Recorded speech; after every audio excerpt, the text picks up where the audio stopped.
यहाँ हम सब मुसाफिर हो, वही आखिर ठिकाना। कोई आगे रवाना है, कोई पीछे रवाना। बलगल उला बिकमालिही कशफद्दुजा बिजमालिही हसनत जमीउ खिसालिही सल्लु अलैहि व आलिही। ज़बान खुले मोहब्बते सकले जिकिर करी ला इलाहा इल्लल्लाह, ला इलाहा इल्लल्लाह, ला इलाहा इल्लल्लाह, ला इलाहा इल्लल्लाह, ला इलाहा इल्लल्लाह, ला इलाहा इल्लल्लाह, ला इलाहा इल्लल्लाह, ला इलाहा इल्लल्लाह, ला इलाहा इल्लल्लाह मुहम्मदुर रसूलुल्लाह सल्लल्लाहु अलैहि वसल्लम।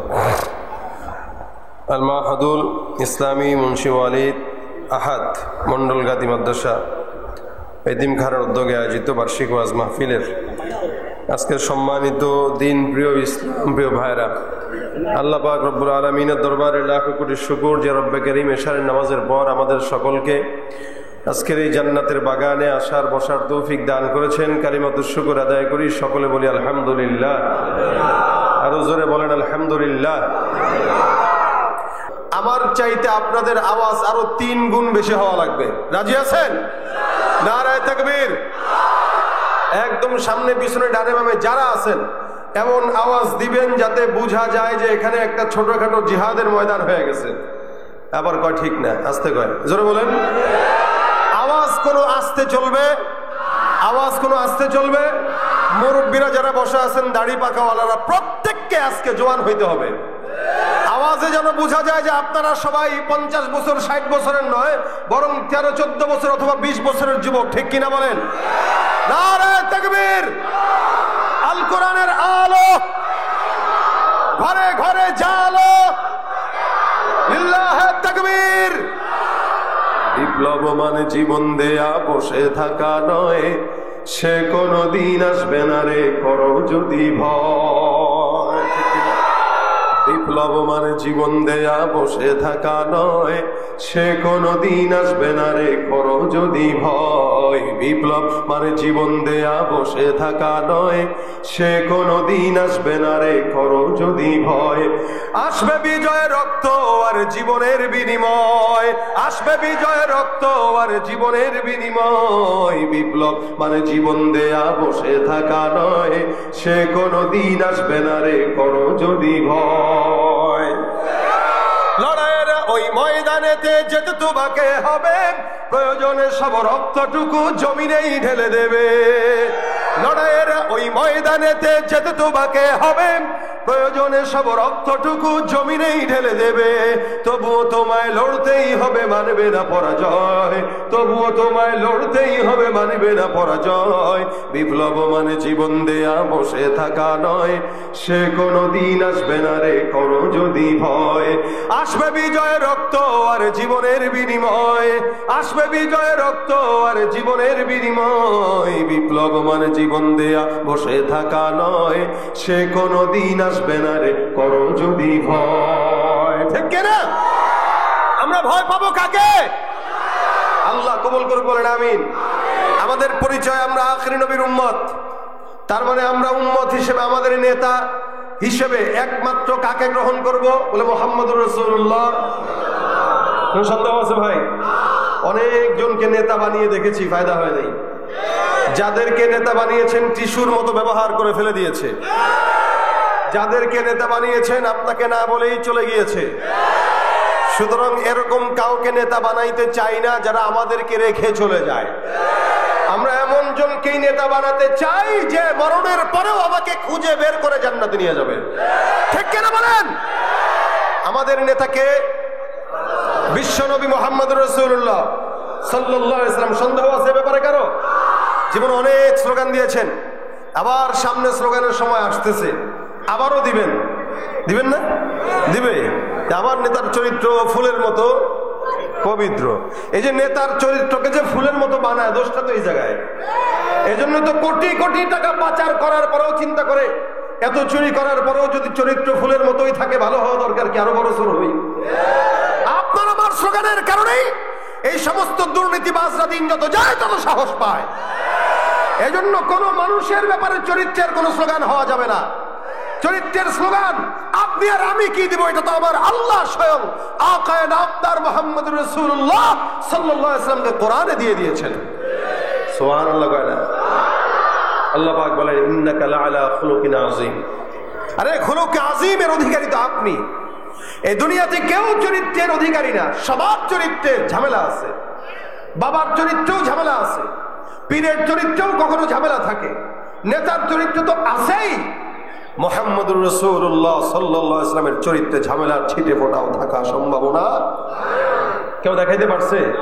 আপনি আমি কি দেখাবো? আবু জাহেল পর্যন্ত আমিন বলতো, কাফেররা পর্যন্ত আল আমিন বলতো, ইহুদি নাসারা পর্যন্ত আল আমিন বিশ্বস্ত বলতো। যার কারণে ব্যাংকে টাকা রাখতো না, মুহাম্মদুর রাসূলুল্লাহর কাছে রাখতো। আমানত রাসূল সাল্লাল্লাহু আলাইহি ওয়াসাল্লামের কাছে দিয়ে রাখতেন, যে নবীর কাছে আমানত দেওয়া মানে এটা নিশ্চিন্ত, এটার গ্যারান্টি আছে, এটা কোনোদিন শেষ হবে না। যেভাবে দিতেন আল্লাহর হাবিব সেভাবেই রেখে দিতেন। যখন চানেওয়ালা আসতো রাসূল ওভাবেই ফেরত দিতেন। আমাদের দেশের ব্যাংকগুলোতে এখন টাকা আছে, টাকা রাখতেই তো ভয়। ব্যাংকে টাকা নেই, দিতে পারে না, সিরিয়াল ধরে রাখা লাগে, টাকা দেওয়ার লোক নেই, নেওয়ার লোক নেই, কি একটা ঝামেলা। ব্যাংকে টাকা রাখার পরেও যদি মানুষ টাকা ব্যাংকে রেখে ফকিরের মতো ঘুরতে হয়, তা নিশ্চিন্তে থাকবে কোথায়? আর মুহাম্মদ রাসূলুল্লাহ সাল্লাল্লাহু আলাইহি ওয়াসাল্লাম কোনো ব্যাংক ছিলেন না, কিন্তু বিশ্ব ব্যাংক তাকে দেখে শেখা উচিত আমানতদারিতা কাকে বলে। ঠিক কিনা জানেন? এই চরিত্রের ঠিকাদারি আল্লাহ পাক তাকে দিয়েছেন, চরিত্রের সনদ আল্লাহ পাক তাকে দিয়েছেন। এ কারণে আল্লাহ গোটা বিশ্বের মানুষকে জানিয়ে দিলেন, এই রাসূল সাল্লাল্লাহু আলাইহি ওয়াসাল্লামের ব্যাপারে আমি যে চারিত্রিক সনদ দিলাম, এটা উত্তম চরিত্র। আসমান জমিন যা কিছু আছে সবকিছু আল্লাহ পাক সাক্ষী রেখে, এদের কসম খেয়ে আল্লাহ পাক আমার পয়গম্বর হাবিবি কিবরিয়ার চারিত্রিক সনদ দিয়েছেন। এই জন্য আল্লাহ পাক সূরাতুল কলম নাজিল করেছেন।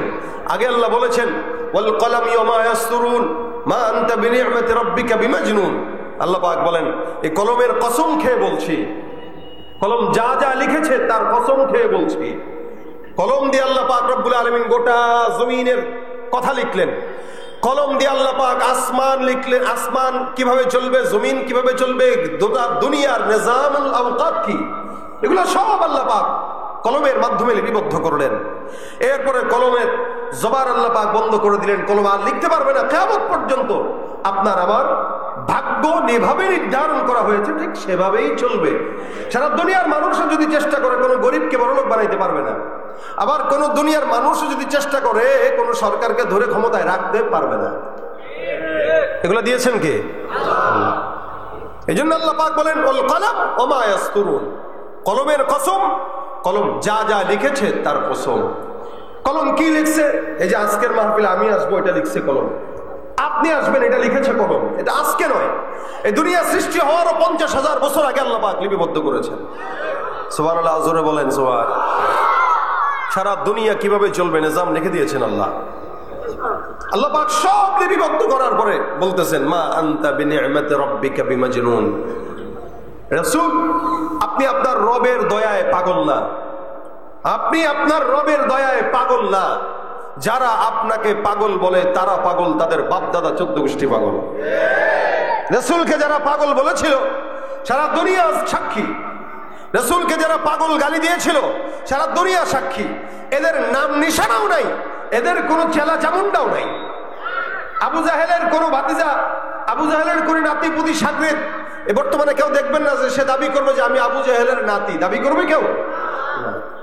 নাই কেউ।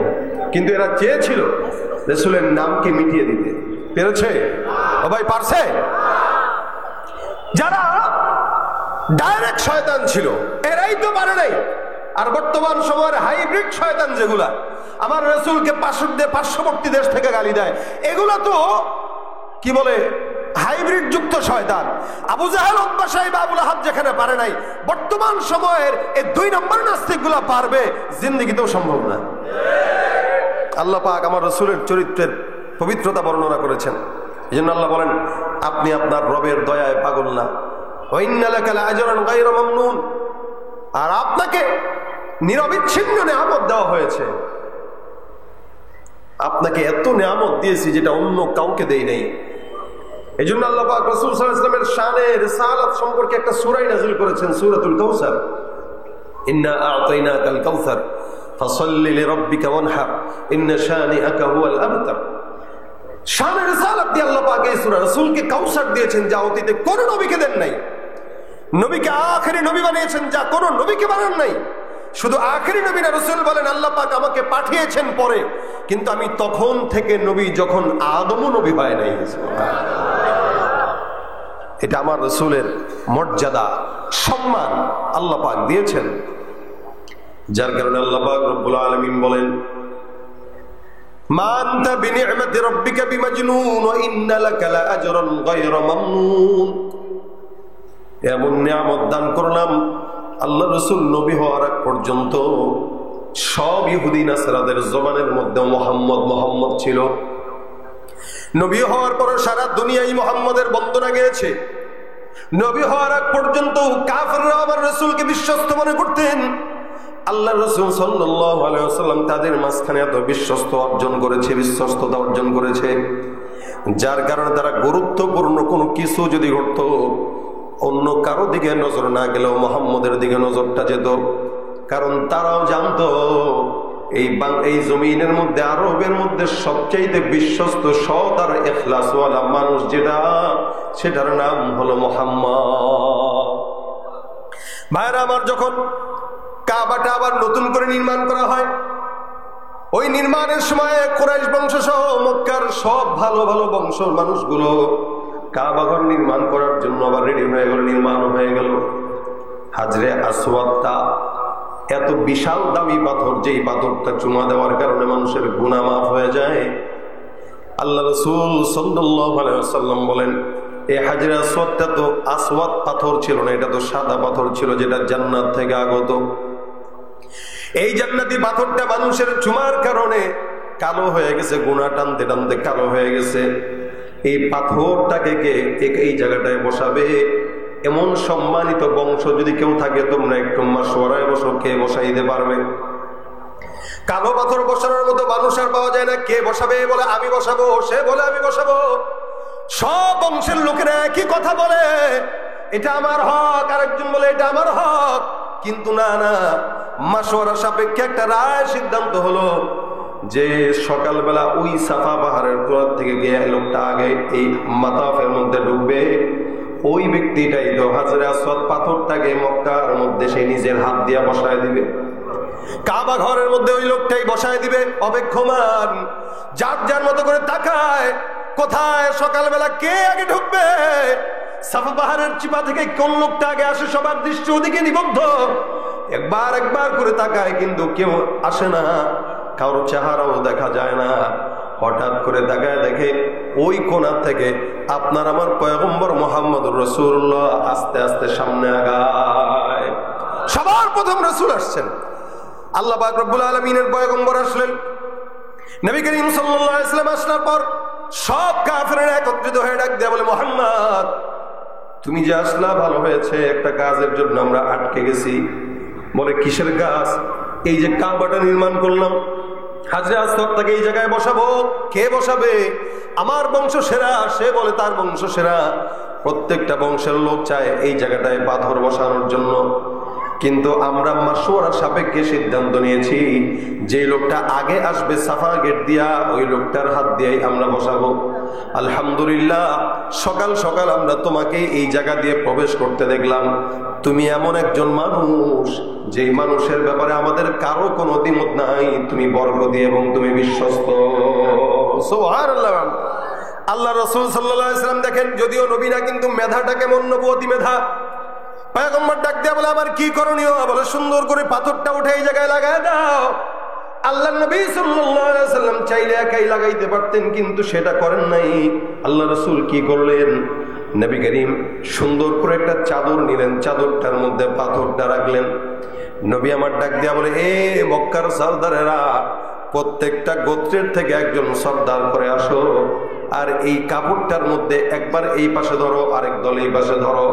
আমি নিজেও পাথরটার পাথরটাকে কাপড়ের উপরে উঠায় দেই, তাহলে এত সুন্দর একটা বরকতময় কাজের সাক্ষী সবাই মিলে একসঙ্গে হতে পারবো। রাসূল সাল্লাল্লাহু আলাইহি ওয়াসাল্লাম এটা উঠায় দিলেন, তারপরে সবাই মিলে ধরলেন। আল্লাহ নবী নিজের হাত দিয়ে ওটাকে সুন্দর করে লাগাই দিলেন। এত বড় গুরুত্বপূর্ণ একটা কাজ, যেখানে মুহাম্মদ রাসূলুল্লাহ সাল্লাল্লাহু আলাইহি ওয়াসাল্লামকে উনি আসছেন করছেন, এই ব্যাপারে কোন মক্কার কাফেরদের কথা নাই। কেন? আল্লাহ পাক শুধুমাত্র মুসলমানদের মধ্যেই নয়, ইহুদি নাসারা কাফের বেঈমানদের দিলের ভিতরেও মুহাম্মদুর রাসূলুল্লাহর মহব্বত 100% ঢুকায় রাখছেন। শুধুমাত্র অহংকারের কারণেই তারা ইসলাম কবুল করে নেই। আমাদের এই দেশেও যারা ইসলাম বিরোধিতা করে, এরা নিজেরা নিজেদেরকে মুসলমান দাবি করে, এরা নিজেরা নিজেদেরকে অনেক ইমানদার দাবি করে, কিন্তু ঠিক মতো নামাজ আদায় করে না, ইমানের পথে চলে না, ঠিক মতো কোরআন সুন্নাহর মতো চলে না, ইমান ইসলামের হক আদায় করে চলে না, কোরআনের রাস্তায় চলতে চায় না। কেন? কারণ একটাই, অহংকার আর ক্ষমতার দাপট। এই অহংকার আর ক্ষমতার দাপটের কারণেই ইহুদি নাসারা আমার রাসূল সাল্লাল্লাহু আলাইহি ওয়াসাল্লামকে এরা মানতো ঠিকই, জানতো ঠিকই, কিন্তু ইসলামের ছায়া পথে তারা আসে নাই। এই জন্য আল্লাহ পাক রব্বুল আলামিন বলে, তারা মানুক বা না মানুক, আমি আমার পয়গম্বরকে সত্য নবী বানাইলাম। আল্লাহর হাবিব রাসূল সাল্লাল্লাহু আলাইহি ওয়াসাল্লামকে সতর্ক করে বলেছেন, ওয়াসাওয়াউন আলাইহিম আনযারতাহুম আম লাম তুনযিরহুম লা ইউমিনুন। আপনি তাদেরকে যতই সতর্ক করেন না কেন, এই জমিনের মধ্যে এরা জিন্দেগিতে আপনাকে মানে নাই, আগেও মানে নাই, এখনো মানবে না। এদেরকে দাওয়াত দেওয়া আর না দেওয়া বরাবর। কেন? এরা অহংকারী হয়ে, এদের নফস আছে এরা বুঝে না, কান আছে শুনে না, চেহারা আছে, চোখ আছে দেখে না, এদের সবকিছু আছে দেখে না। এরপর আল্লাহ পাক কি বলতেছেন? উলাইকা, এরা হচ্ছে চতুষ্পদ জন্তুর মতো, বালহুম আদল। আল্লাহ পাক রব্বুল আলামিন এক ভাষায় যদি বলে দেন, বলে এরা সব হায়াওয়ান জানোয়ারের মতো, কাল আনআম, গরু ছাগলের মতো, শুয়োরের মতো, কুকুরের মতো, হায়াওয়ানের মতো, বালহুম আদল, বরং তার চাইতেও খারাপ। কেন? এরা ইসলামের আলো দেখার পরেও দেখে না, শোনার পরেও শোনে না, বুঝার পরেও বুঝে না। তার ভিতরে আর ছাগল, গরু, ছাগল, কুকুর, শুয়োরের ভিতরে কোনো পার্থক্য হতে পারে না। যার কারণে দেখবেন সমাজের মধ্যে এমন কোন বান্দা আছে যারা মুসলমান দাবি করে কিন্তু নামাজ আদায় করে না, মুসলমান দাবি করে দাড়ি রাখে না, মুসলমান দাবি করে সুন্নত মানে না, মুসলমান দাবি করে ইবাদত করে না। আল্লাহ পাক রব্বুল আলামিন বলে, উলাইকা কাল আনআম, এগুলো সব চতুষ্পদ জন্তুর মতো। কেন? একটা ইমানদার বান্দাকে এত দামি বানানোর পরে আল্লাহ পাক চতুষ্পদ জন্তুর মতো বললেন। খুব মনে রাখবেন, এই সমাজে কতগুলো মুসলমানের সন্তান আছে, সবাই কি নামাজ আদায় করে নাকি বলেন তো? ফজরের নামাজে দেখবেন সব মসজিদ কাতার খালি, মুয়াজ্জিন আর ইমাম ছাড়া কেউ নাই। নামাজ পড়ে না মুসলমান দাবি করে, রোজা রাখে না মুসলমান দাবি করে, সুন্নত মানে না মুসলমান দাবি করে। মুসলমান দাবি করার বেলা এক নাম্বার, আকাম করার বেলাও আরো বেশি আগায়া, ঠিক কিনা জোরে কন? মুসলমানও দাবি করে, গুনাও করে, আকাম করে, এমন কোনো গুনাহ নাই যেটা করে না। আল্লাহ পাক বলে, একটা গরু তার নামাজ নাই, একটা কুকুর তার নামাজ নাই, একটা শুয়োর তার নামাজ নাই। আবার কেউ যদি নিজেকে মানুষ হিসেবে মুসলমান দাবি করে, সেও নামাজ পড়ে না। তার মানে কুকুর শুয়োরের ভিতরে আর ওই মুসলমানের মধ্যে কোনো পার্থক্য নাই। এরও নামাজ নাই, ওরও নামাজ নাই। এরপর আল্লাহ পাক বলেন, বালহুম আদল, এগুলো সব কুকুরের চাইতেও, হায়াওয়ানের চাইতেও নিকৃষ্ট। এদের চাইতে আবার খারাপ কিভাবে হয়? আল্লাহ পাক রব্বুল আলামিন বলেন, একটা বান্দা যেখানে আমি এত দাম দিলাম আখির নবীর উম্মত হিসেবে, এরপরে ওই বান্দাটা যদি হায়াওয়ানের চাইতেও খারাপ হয়, কেমনে হায়াওয়ানের চাইতে খারাপ?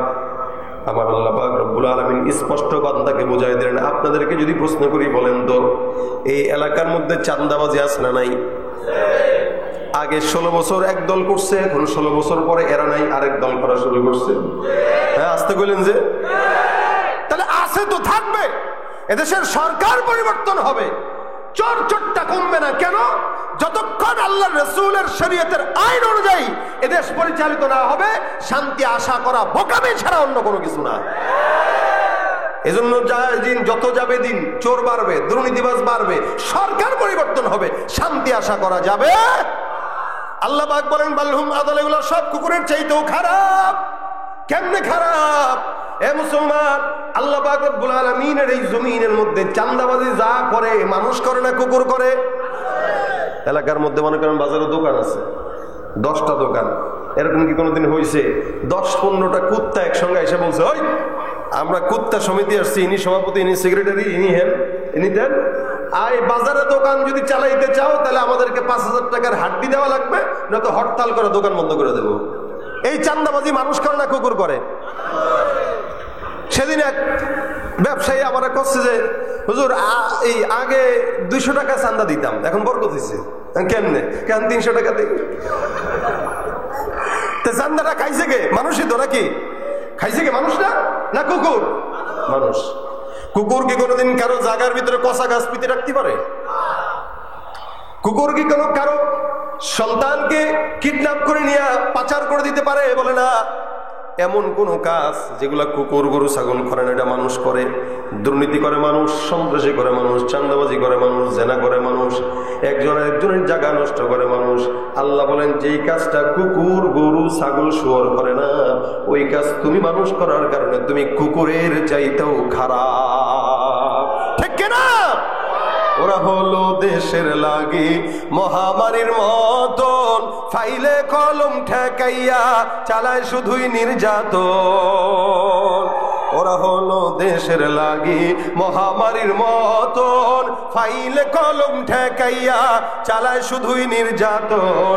ঘুষের টাকায় ওদের বুড়ি, ঘুষের টাকায় ওদের বুড়ি করে যে টান টান। ওরা শিক্ষিত শয়তান, ওরা শিক্ষিত শয়তান। ঠিক না? আওয়াজ দিয়া, ওরা শিক্ষিত শয়তান, ওরা শিক্ষিত শয়তান।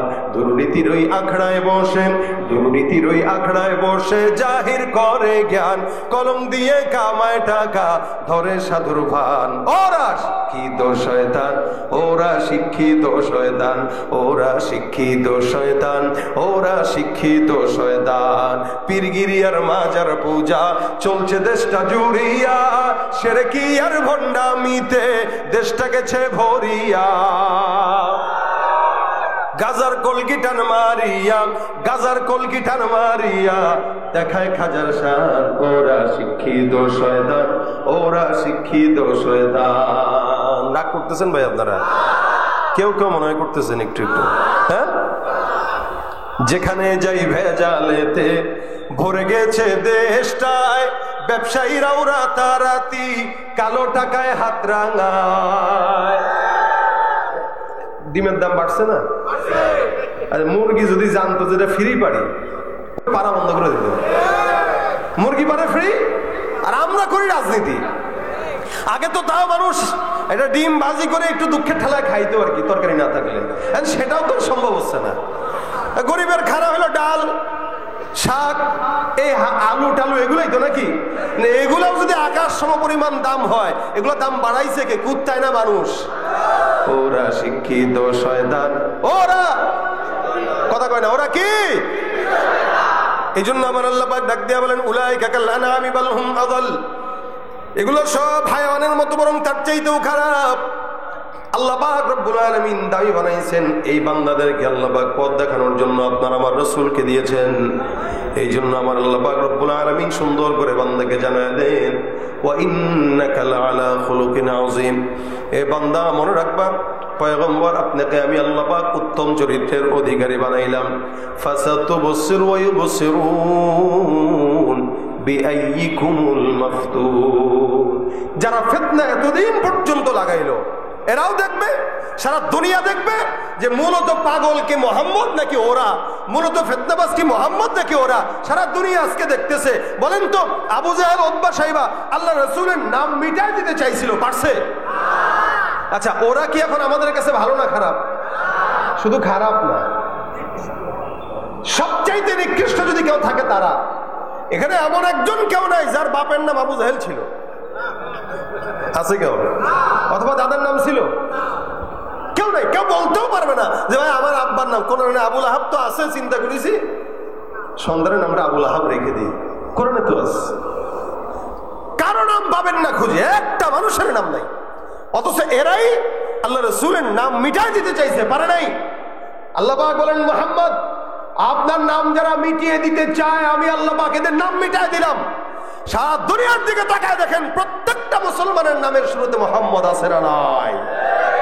আর তাদের অবস্থা দেখেন, মক্কায় যাবেন, হাজী সাহেবরা আগে ঢুকেই খুঁজে আবু জাহেলের বাসা কোনটা, একটু আগে নি।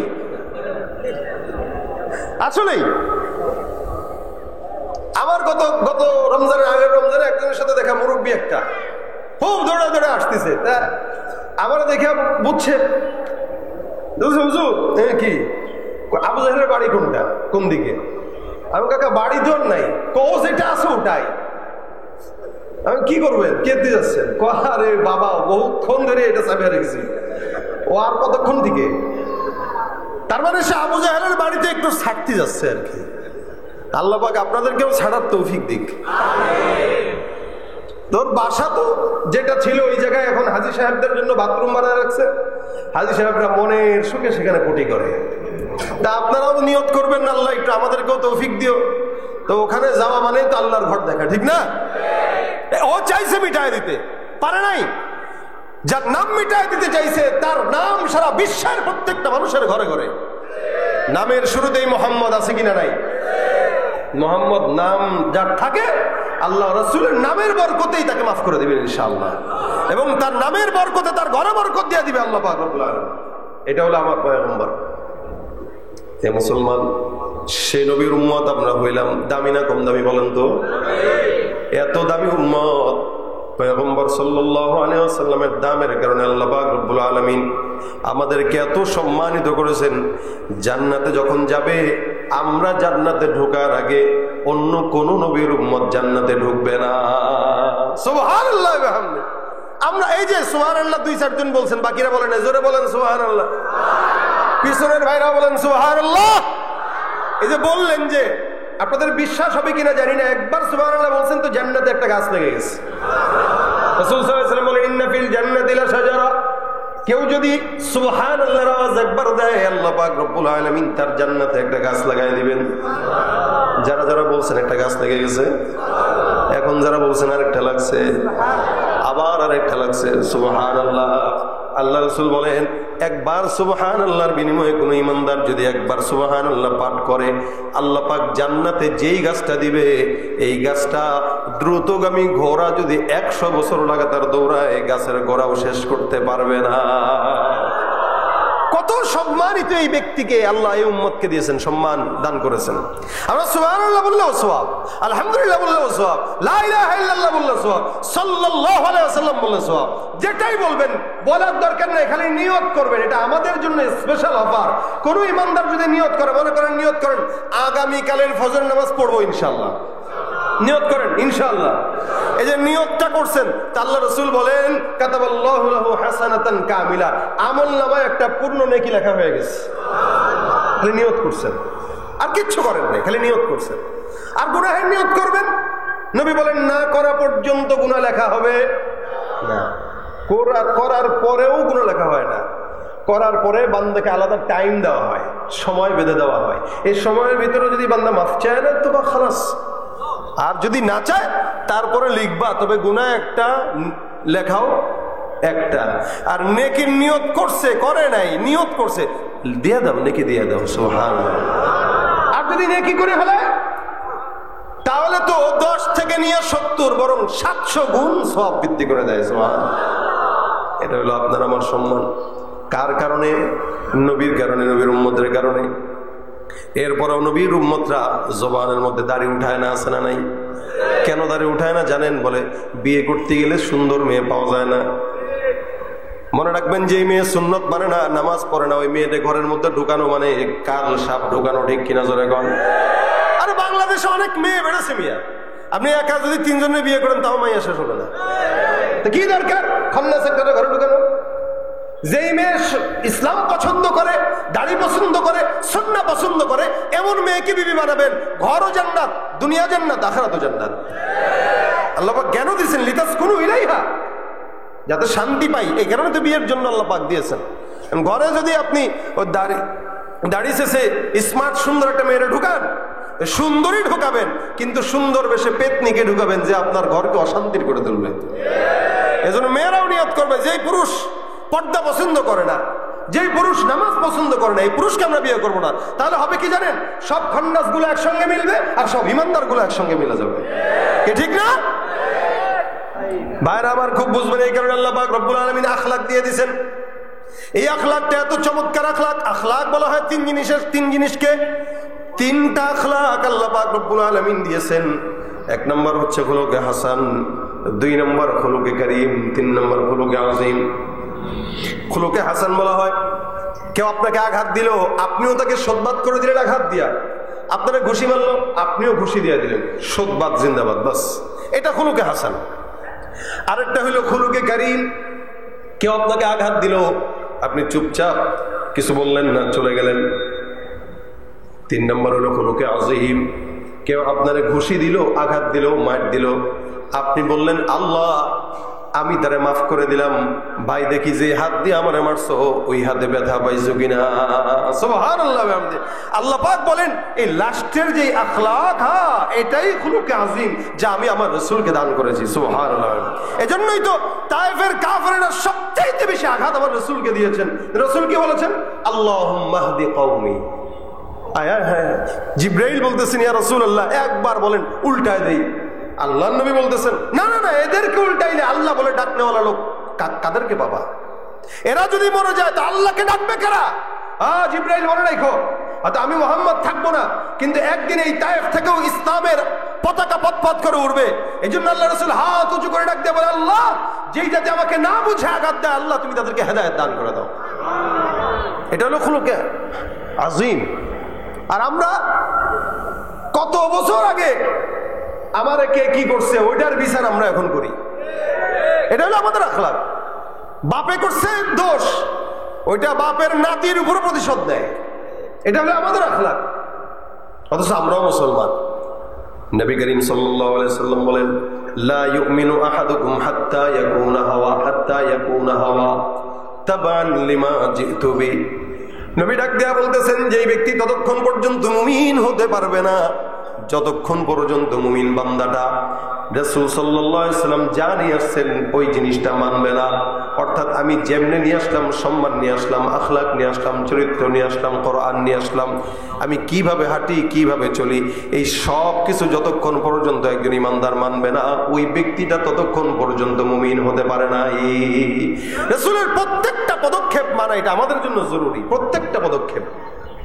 আল্লাহ রাসূলের অন্যতম আখলাক দেখেন, পয়গম্বর আরবি সাল্লাল্লাহু আলাইহি ওয়াসাল্লাম একবার কোন যুদ্ধের ময়দান থেকে ফিরতেছেন সাহাবা আজমাইন সঙ্গে। আল্লাহ রাসূল গাছের নিচে বিশ্রাম নেয়, গাছের মধ্যে তরবারিটা ঝুলানো, সাহাবীরা ওরে বিশ্রাম নিতেছেন। দূর থেকে একজন কাফের দূর থেকে পয়গম্বরকে দেখলো আর চিন্তা করলো যে মুহাম্মদ রে পাওয়া গেছে, বহুদিন পর্যন্ত মোহাম্মদের দেখা পাই না, আজকে পাইলাম, সুযোগও পাইলাম, যেহেতু মোহাম্মদরে মারতে পারলে এরকম এরকম ইনাম আছে। তরবারিটা নিয়ে আল্লাহ রসুলের বুক মোবারকের উপরে চেপে বসছে। রসুলের বুকের উপরে চেপে বসে তরবারিটা এখানে ধরে বলতেছে মাইয়াম নাউকা মিন্নি ইয়া মুহাম্মদ, আমার হাত থেকে কে বাঁচাবে আজকে তোমারে বলো। কারণ রসুলের বুকের উপরে বসাতো, আমার হাত থেকে কে বাঁচাবে বলো। রসুল সাল্লাল্লাহু আলাইহি ওয়াসাল্লাম লাফ দিয়ে উঠে বলতেছেন আল্লাহ বাঁচাবে তো আল্লাহ।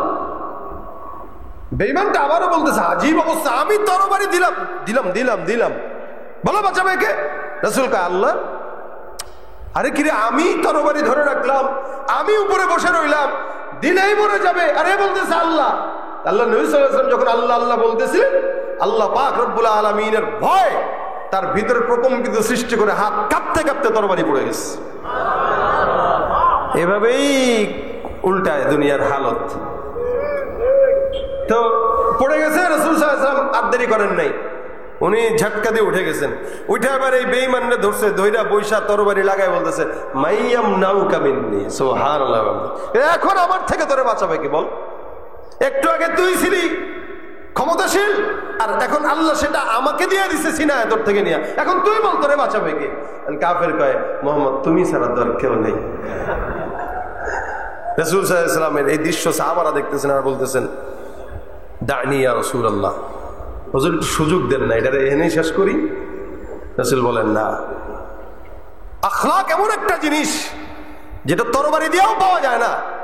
আখলাক দেখায় দাও, কাফের বেঈমানরা অটোমেটিক ইসলামের ছায়াতলে ঢুকে যাবে। সুবহানাল্লাহ, এটা ছিল রাসূলের আখলাক। আমরা তো কি করি জানেন, রাসূলের দাওয়াতি সিস্টেম ছিল আখলাক অন্যতম। তরবারি কখন ছিল?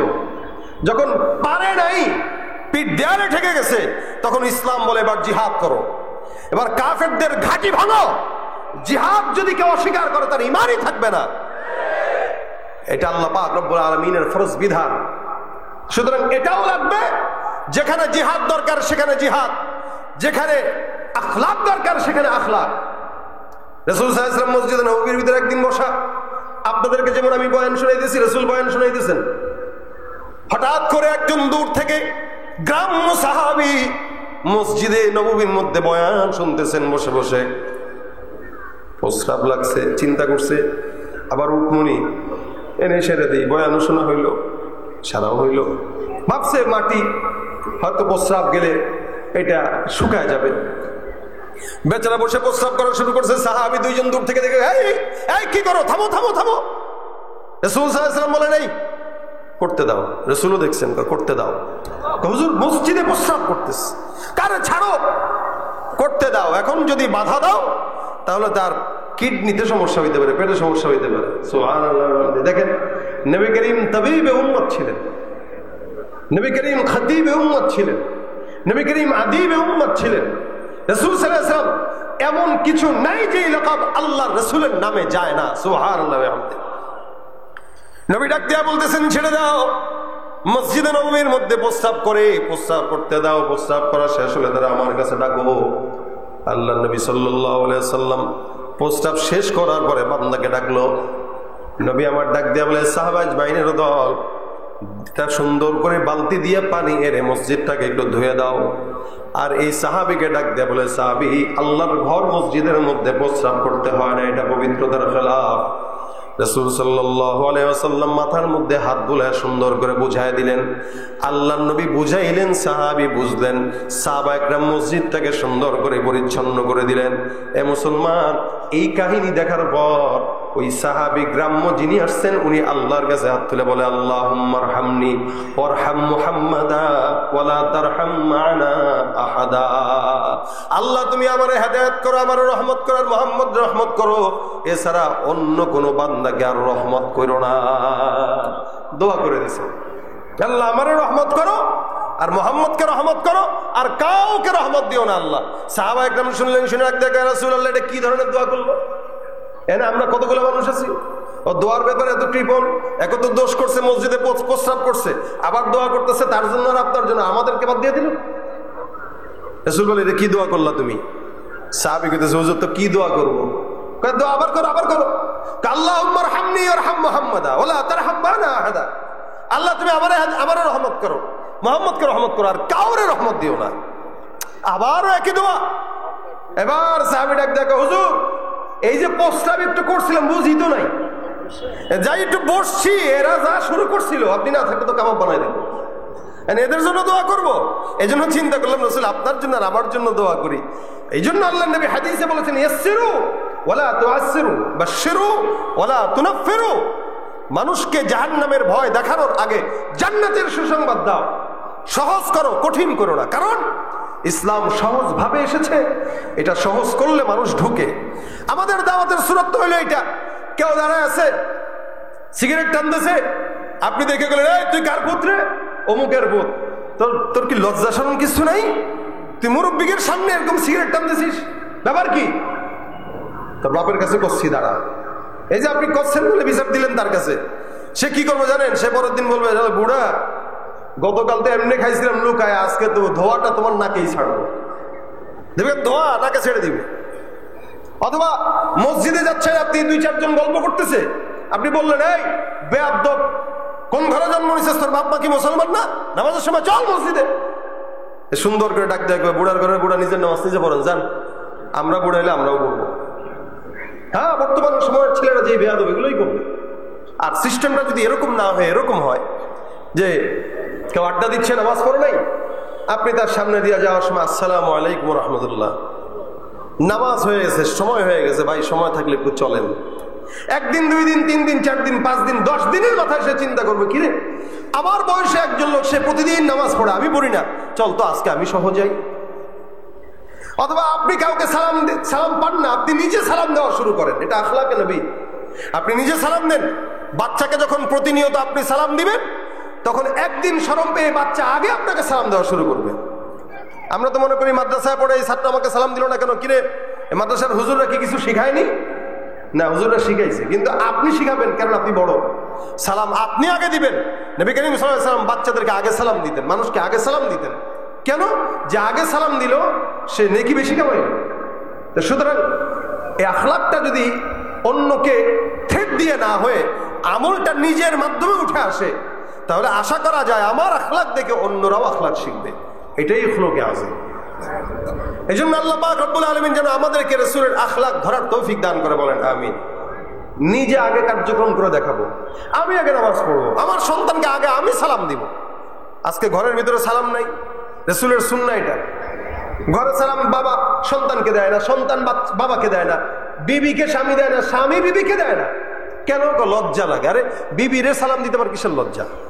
স্বামীকে সালাম দিতে আবার কিসের লজ্জা? এগুলোর কোনো লজ্জা পাইলে লজ্জা পাওয়ার বিষয় না। এখন আপনি ঘরে সালাম দেওয়া শুরু করেন, আপনার সন্তানও সালাম শিখবে। আপনি আপনার ছাত্রকে সালাম দেওয়া শুরু করেন, ছাত্র আপনাকে সালাম দেওয়া শিখবে। এটা আখলাকে নবী। এই জন্য রাসূল করিম সাল্লাল্লাহু আলাইহি ওয়াসাল্লাম বলেন, আমি যা নিয়ে আসছি যতক্ষণ পর্যন্ত এগুলা না মানবা ততক্ষণ মুমিন না। লা ইউমিনু আহাদুকুম হাত্তা ইয়াকুনা হাওয়াহু তাবান লিমা জিতু বি। ভাইরা, আবার রাসূলের সঙ্গে মহব্বত করা দরকার। আমাদের মহব্বতটা অনেক দূর হয়ে গেছে, যার কারণে আমাদের সুন্নাত, রাসূলের সুন্নাত আমাদের মুখে প্রকাশ পায় না, আমাদের টুপি দাড়িতে প্রকাশ পায় না, আমাদের কথাবার্তায় প্রকাশ পায় না। এই কারণে রাসূল সাল্লাল্লাহু আলাইহি ওয়াসাল্লামের সাথে মহব্বত তৈরি হওয়ার জন্য ছোট্ট একটা কাজ আছে। এই কাজটা যদি আমি আপনাদেরকে বলি, আপনারা মানার ইচ্ছা আছে তো? ইনশাআল্লাহ। আগে আমার জন্য দোয়া করবেন যেন আল্লাহ পাক আগে আমার ভিতরে দেয়, তারপরে আপনাদেরকে দেয়। বলেন আমিন। এক কি এটা? কেউ যদি নবীর সাথে মহব্বত তৈরি করতে চান, জুড়তে চান, সবচাইতে বড় একটা আমল আছে। সেটা কি? রাসূল সাল্লাল্লাহু আলাইহি ওয়াসাল্লামের উপরে দুরুদের আমল। আল্লাহর নবী বলেন, মান সাল্লা আলাইয়া সালাতান ওয়াহিদা সাল্লাল্লাহু আলাইহি আশারা। কেউ যদি একবার দুরুদ পাঠ করে আমার উপরে, আল্লাহ পাক তার উপরে 10 বার রহমত নাযিল করে দিবেন। আপনি পড়বেন একবার, আল্লাহ দিবে কয়বার? 10 বার। রাসূল সাল্লাল্লাহু আলাইহি ওয়াসাল্লাম অন্য হাদিসে বলেন, কেউ যদি একবার দুরুদ পড়ে, আল্লাহ পাক 10 বার রহমতের পাশাপাশি 10টা গুনাহ মাফ করে দিবেন। সুবহানাল্লাহ। শুধু তাই না, 10 বার সম্মান উঁচু করে দিবেন। সুবহানাল্লাহ। তাহলে বসে আছি ঘরে অথবা বাহিরে অথবা ব্যবসা বাণিজ্যে অথবা যে কোনো জায়গায়, আমাদের হাতের কাজ আছে, পায়ের কাজ আছে, জবানের তো কোনো কাজ থাকে না। জবানের একটা কাজ, হ্যাঁ, কিছু কিছু সময় আমাদের জবানের কাজ থাকে কি? চায়ের দোকানে বসে বসে গীবত শেখায়াত করা। কি বলেন, ঠিক না? বাস বসে বসে গীবত চলতেছে। একটু ভাই সামনে সামনে আগায় যান, একটু সামনে সামনে আগায় যান, পিছন থেকে কেউ তো নড়ে না, তারা বলাটা খাও, একটু আগায় যান। যারা পিছনে আসবে এনারা যেন বসার সুযোগ পায়, একটু আগায় যান। সবাই আগায় যান, দাঁড়ানো ভাইদেরকে বসার সুযোগ করে দেন। তো দেখা যায় হাতের কাজ আছে, পায়ের কাজ আছে, জবানের কোনো কাজ নেই। তো জবানের কাজ একটা উঠাবো, সাল্লাল্লাহু আলাইহি ওয়াসাল্লাম। হ্যাঁ, লম্বা দুরুদ পড়তে যদি অনেক কষ্ট হয়, লম্বা দুরুদ পড়ার সময় নাই বা কষ্ট হচ্ছে বা অন্য কোনো কিছু, তাহলে ছোট্ট দুরুদ রাসূল করিম সাল্লাল্লাহু আলাইহি ওয়াসাল্লাম শিখিয়েছেন, আল্লাহুম্মা সাল্লি আলা মুহাম্মাদিন নবিয়্যিল উম্মি। বাস এতটুকু। এটাও যদি না পারেন, সাল্লাল্লাহু আলাইহি ওয়াসাল্লাম। এই ছোট্ট দুরুদটা যদি কেউ পড়েন, সপ্তাহে রাসূল সাল্লাল্লাহু আলাইহি ওয়াসাল্লামের কাছে আপনার নাম সহ, ঠিকানা সহ, বাবার নাম, এলাকার নাম সব সহ আল্লাহর হাবিবের কাছে আপনার আমলনামা পৌঁছানো হয়। যখন আল্লাহর হাবিবের কাছে আপনার আমলনামা পৌঁছানো হবে, এখানে লেখা থাকবে আব্দুর রহমানের ছেলে আব্দুল্লাহ যশোর মন্ডল পাড়া থেকে এই জায়গায় রাসূলের কাছে 100 বার দুরুদের আমল পৌঁছাইছেন। আচ্ছা বলেন তো, সপ্তাহে একদিন যদি আপনাদের এলাকার কেউ আমার সাথে ফোনে যোগাযোগ করে, আমি কি তাকে চিনবো কি চিনবো না? চিনবো। কেন? যে সপ্তাহে সে একদিন না একদিন আমার সাথে কথা বলে। আপনি যদি প্রতিদিন রাসূলকে 100 বার দুরূদ শরীফ পড়েন বা 200 বার দুরূদ শরীফ পড়েন, তো রাসূলও তো আপনাকে চিনবে। কবরে যাইতে দেরি, আল্লাহ নবী সাল্লাল্লাহু আলাইহি ওয়াসাল্লাম বলেন, আমার জান্নাতের পাশে আমি তাকে টান দিয়া বসায় দেব। আউলান নাস বি ইয়াউমাল কিয়ামা আকসারুহুম আলাইয়া সালাহ। নবী করিম সাল্লাল্লাহু আলাইহি ওয়াসাল্লাম বলেন, জান্নাতে আমার পাশের ঘরে থাকবে, আমার পাশে, আমি যেই ঘরে থাকবো, নবী বলেন আমার পাশের ঘরে জান্নাতে ওই ব্যক্তি থাকবে যে দুনিয়াতে আমার উপরে বেশি বেশি দুরূদ পড়বে। রাসূলের উপরে যে বেশি যত দুরূদ পড়বে, ওই ব্যক্তি তত রাসূলের পাশে জান্নাতে থাকবে। আমরা কারা কারা রাসূলের সাথে জান্নাতে থাকতে চাই? আল্লাহ তুমি কবুল করো, জোরে বলেন আমিন। আমাদের এই যে হাত তোলাটা, এই হাত তোলার বরকতে যেন আল্লাহ পাক আমাদেরকে রাখে রাসূলের সাথে। এখন যেহেতু হাত তুলে ফেলছেন, চান আপনারা সবাই, এটা আপনাদের নিয়ত। নিয়তটাকে বাস্তবে রূপান্তরিত করার জন্য আজকে থেকে নিয়ত করব, যখন সময় হয়, সুযোগ হয়। সাল্লাল্লাহু আলাইহি ওয়াসাল্লাম। আমরা যখন ছাত্র ছিলাম তখন আমাদের ওস্তাদরা বলতেন যে পরীক্ষার হলে যাওয়ার আগে দুরূদ শরীফ পড়ে যাবা, ইনশাআল্লাহ কোনো প্রশ্ন যদি কঠিন হয় আল্লাহ পাক মনে করায় দিবে, আসান করায় দিবে। এটা আমরা ওস্তাদদের থেকে শিখছি, আমল করছি, আলহামদুলিল্লাহ আমরা ফলো পাইতাম। এই মাদ্রাসার আজকে এখানে যার মাধ্যমে আসা, এই মাদ্রাসার শিক্ষক মাওলানা সাইফুল্লাহ সাহেব, আমরা এক সাথী ভাই, আমরা একসাথে পড়ালেখা করেছি। ছাত্র ভাইরা যারা আছে এরা জিজ্ঞাসা করতে পারে ওস্তাদকে, ওস্তাদ আপনাদের কি আমলটা ছিল কিনা? বলবে হ্যাঁ ছিল। অনেক বড় একটা আমল যেটা দুরূদ শরীফের আমল। জেহেন দুর্বল, দুরূদ শরীফ পড়লে আল্লাহ পাক জেহেনের ধার বানায় দিবে। ব্যবসায় বরকত নাই, দুরূদ শরীফ পড়বেন, ব্যবসায় বরকত দিয়ে দিবে। বিপদে পড়ছেন, দুরূদ শরীফ পড়েন, দুরুদের উসিলায় বিপদ দূর হয়ে যাবে। মুনাজাত ধরছেন, দুরুদ পড়েন নাই, রাসূল বলেন এই মুনাজাত আল্লাহ পর্যন্ত পৌঁছায় না, আসমানের মাঝখানে ভেসে থাকে। যখন দুরুদ পড়বেন তো আল্লাহ পাক ওই মুনাজাতটাকে গ্রহণ করে নেবে। সুবহানাল্লাহ। তাহলে বুঝেন এটা দুরুদ কতটা ফজিলতপূর্ণ। কেউ যদি দুরুদ শরীফ পড়ে, আল্লাহ পাক তার দুরুদ দোয়ার আগে এবং মাঝে যদি কেউ দুরুদ পড়ে, ওই দোয়া আল্লাহ কবুল করবে, এটা 100%। এটা শিওর, রাসূল সাল্লাল্লাহু আলাইহি ওয়াসাল্লাম বলেছেন। সুতরাং আপনার আমার হাতের কাজ আছে, পায়ের কাজ আছে, জবানের কোনো কাজ নাই। জবানের কাজ একটাই, সাল্লাল্লাহু, বলেন সাল্লাল্লাহু, সাল্লাল্লাহু। যখন সময় হয় প্রত্যেক দিন একটা নিয়ত করবেন যে অন্তত প্রতিদিন 100 বার রাসূলের উপর দুরূদ পড়ব। এটা নিয়ত করলে একদম আসান। আপনি ফজরের নামাজের পরে যদি 20 বার পড়েন, জোহরের নামাজের পরে যদি 20 বার পড়েন, আসরের পরে যদি 20 বার পড়েন, মাগরিবের পরে যদি 20 বার পড়েন, এশার পরে যদি 20 বার পড়েন, এই 20 বার করে 100 বার হয়ে গেছে। দেখবেন অনেক সহজও হবে, রাসূল সাল্লাল্লাহু আলাইহি ওয়াসাল্লামের শানে মহব্বত তৈরি হবে। এমনকি কেউ বেশি বেশি দুরূদ পড়লে আল্লাহ রাসূলকে স্বপ্নে দেখায় দিবে ইনশাআল্লাহ। আর কোন চোখ যদি রাসূলকে স্বপ্ন দেখে, আশা করা যায় ওই চোখ জাহান্নামে যাবে না ইনশাআল্লাহ। তা আমরা পড়বো তো ইনশাআল্লাহ। আল্লাহ পাক আমাদেরকে তৌফিক দান করুন। পাশাপাশি যে সমস্ত যুবকদের দাড়ি নাই, আপনারা চেষ্টা করবেন জবানে দাড়ি উঠাইতে। এটা রাসূলের অন্যতম একটা আমল। আমরা সুন্নত মনে করলেও এটা সুন্নত না, এটা ওয়াজিব আমল। দাড়ি রাখা এটা কি ওয়াজিব আমল। ওয়াজিব তরক করার গুনাহ 24 ঘন্টা হয়, কারণ আপনি 24 ঘন্টাই দাড়ি কামায় রাখছেন। এমন না যে এখন একটু উঠলো আবার রাত্রেবেলা কেটে ফেলছেন, আবার সকালবেলা উঠছে রাত্রে কেটে ফেলছেন, এরকম তো না। দাড়ি কাটছেন মানে কাটছেন, আপনার দাড়ি নাই। এই দাড়ি না থাকার কারণে 24টা ঘন্টা ওয়াজিব তরক করার গুনাহ আপনার আমলনামায় লেখা হচ্ছে। আপনি নামাজও পড়তেছেন, গুনাহও লেখা হচ্ছে, ফায়দা কি? এই জন্য হার টাইম রাসূল সাল্লাল্লাহু আলাইহি ওয়াসাল্লামের উপর দুরূদ পড়ার চেষ্টা করব এবং জবানে দাড়ি উঠাবো। যতটুকু সুন্নত মানা, মেসওয়াক করা, বেশি বেশি সুন্নত মানা, এই কাজগুলো করার চেষ্টা করব। আল্লাহ পাক যেন আমাদেরকে রাসূলের পাশের জান্নাত দান করে, বলেন আমিন। যদি এগুলো করতে পারি ইনশাআল্লাহ আল্লাহ পাক দিবেন। পাশাপাশি এই ঘরটা আল্লাহ রাসূলের ঘর। আমরা বিশ্বাস করি এই ঘরের সাথে মদিনাওয়ালার রওজার সাথে একটা নূরের কানেকশন আছে। বিশ্বাস আপনাদের হয় কিনা জানি না, কারণ এটা রাসূলের ঘর। এখানে আল্লাহ রাসূলের দ্বীন শিক্ষা দেওয়া হয়, কোরআন শিক্ষা দেওয়া হয়। মসজিদ আল্লাহর ঘর, এটা আল্লাহ রাসূলের ঘর। তো সুতরাং এই ঘরে আপনার সন্তানরা পড়ে। আমরা অনেক সময় সমাজের ভিতরে আমাদের মা বাবার নামে দান সৎকা করি। 1000 টাকা দিলাম যেন মায়ের কবরে সুখ পৌঁছায়, সওয়াব পৌঁছায়। বাবার জন্য দেন, বাবার কবরে যেন সওয়াব পৌঁছায়। আপনারা তো অনেক সময় দেন এগুলা, কিন্তু কোনোদিন কি রাসূল সাল্লাল্লাহু আলাইহি ওয়াসাল্লামের জন্য দিছেন? দেন নাই, মাথায় আসে নাই। আজকে এই মাদ্রাসার জন্য আপনারা দান করবেন রাসূলের নামে, যে আমি এই টাকাটা দিলাম রাসূল সাল্লাল্লাহু আলাইহি ওয়াসাল্লামের রওজায় যেন এটা সওয়াব পৌঁছায় যায়, রাসূলের কবরে সওয়াব পৌঁছানোর জন্য আমি এটা দিলাম। বাবার নামে দিয়েছেন, বাবার জন্য দিয়েছেন, মায়ের জন্য দিয়েছেন, রাসূলের জন্য দিবেন ইনশাআল্লাহ। যেহেতু রাসূল সাল্লাল্লাহু আলাইহি ওয়াসাল্লামের শানে আলোচনা শুনলাম, আল্লাহ যেন রাসূলের খাঁটি উম্মত বানায় দেয়, বলেন আমিন। আর যদি রাসূলের কবরে কিছু পৌঁছাইতে চান, আমি এরকম কিছু ভাই দেখতে চাই। এই প্রতিষ্ঠান আপনাদের, এই জায়গা আপনাদের, এই মাদ্রাসা আপনাদের, এই মাদ্রাসার ছেলেরা পরে যারা, এরাও আপনাদের। সুতরাং দান সৎকা আপনাদেরই করতে হবে। তবে মাসের শেষ, আপনাদের ইমানের পরীক্ষা চলতেছে, আজকেই যে দিবেন বিষয়টা এরকম না। আমি এরকম কিছু ভাই দেখতে চাই যারা আজকের এই মাদ্রাসার জন্য কিছু কিছু টাকা দান করবেন। মাসে এখানে 80-90 হাজার, 80-90 কি বলে বস্তা চাউল লাগে নাকি শুনলাম, তো 80-90 কেজি চাউল লাগে।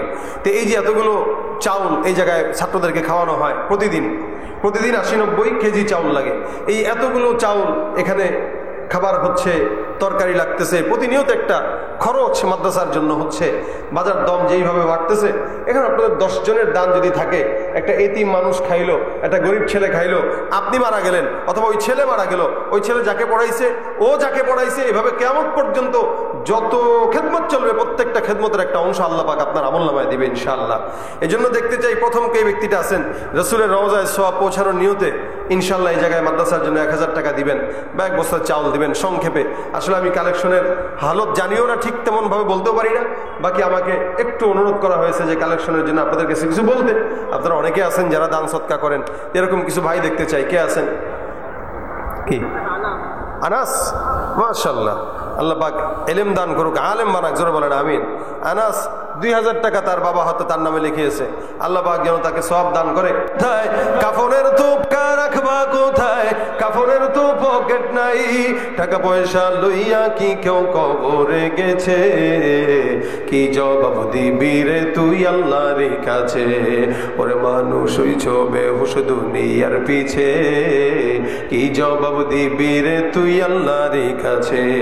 দুনিয়ারি মোহে পড়ে খোদাকে গেছো ভুলিয়া, জানো কি কবে কখন ছাড়তে হবে এই দুনিয়া। দুনিয়ারি মোহে পড়ে খোদাকে গেছো ভুলিয়া, জানো কি কবে কখন ছাড়তে হবে এই দুনিয়া। মরণকালে টাকা কি কারো সঙ্গেতে গেছে, মরণকালে টাকা কি কারো সঙ্গেতে গেছে, কি জবাব দিবি রে তুই আল্লাহর কাছে, ওরে মানুষ হইছ বেহুশ দুনিয়ার পিছে, কি জবাব দিবি রে তুই আল্লাহর কাছে, কি জবাব দিবি রে তুই আল্লাহর কাছে। আর কে আছেন? মহিলা প্যান্ডেলেও ছাত্ররা, বাচ্চারা চলে যাও, ওনারা যতটুকু দেওয়ার দেবে ইনশাআল্লাহ। আল্লাহ পাক সকলের দান সৎকা যেন কবুল করে ইনশাআল্লাহ। সময় মতো আমাদের আজকের মাহফিলের সম্মানিত প্রধান অতিথি আল্লামা ইয়াহিয়া মাহমুদ সাহেব হযরত চলে আসবেন। আপনারা শেষ পর্যন্ত বসে মোনাজাত দিয়ে তারপরে সকলে আপনারা এখান থেকে যাবেন। আজকের মতো আপনাদের কাছে